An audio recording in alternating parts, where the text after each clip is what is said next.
એક વર્ષમાં કૌશિકા પટેલની અઢળક સિદ્ધિઓ। ઓલપાડ તાલુકાના ટકારા ગામમાં વતની કૌશિકા પટેલ જેઓ ખેડૂત પુત્રી અને પાટીદાર સમાજ માટે એક નારી શક્તિને ખીલવે છે। હાલ કૌશિકા પટેલ સુરત જિલ્લાના પંચાયતમાં પીએસસી ઇન્સ્ટ્રક્ટર તરીકે ફરજ બજાવે છે। અનેક વિવિધ પ્રવૃત્તિ સાથે સાયકલ અને મેરેથોનમાં ભાગ લઈ રહ્યા છે, સાથે ટ્રેકિંગ જેવા અનેક પ્રકારના શોખ ધરાવી રહ્યા છે। રાતે આકાશમાં તમને અનેક તારાઓ દેખાય છે, પણ સૂરજ ઉગે પછી એ દેખાતા નથી। તો શું તમે એમ કહેશો કે દિવસે આકાશમાં તારા નથી હોતા? રે માનવી, તારા અજ્ઞાનના કાળમાં તને ઈશ્વર મળતો નથી, તેથી ઈશ્વર છે જ નહીં એમ નહીં બોલ। દુર્લભ એવો મનુષ્ય જન્મ મેળવ્યા પછી આ જીવનમાં પ્રભુ પ્રાપ્તિ માટે યત્ન ન કરનારું જીવ્યું વૃથા છે જેવી ભાવના તેવી માનવીની સિદ્ધિ।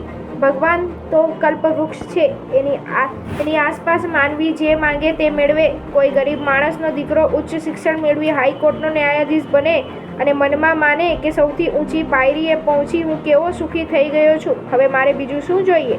ભગવાન એને કહેશે તથાસ્તુ, પણ એ ન્યાયાધીશ સાહેબને નિવૃત્ત થઈ પેન્શન પર ઉતરે, એ પોતાના ભૂતકાળનું અવલોકન કરે ત્યારે એને ભાન કે એણે પોતાનું જીવન વેડફ્યું છે, એટલે પોકારી ઉઠે, અરે આ જીવનમાં મેં શું સાચું કામ કર્યું છે? ભગવાન પણ એને કહે છે, અરે તે શું કર્યું છે? આ જગતમાં માણસ બે વૃત્તિઓ લઈને જન્મે છે, વિદ્યા અને અવિદ્યા। વિદ્યા મુક્તિ પથે લઈ જાય અને અવિદ્યા સંસારના બંધનમાં।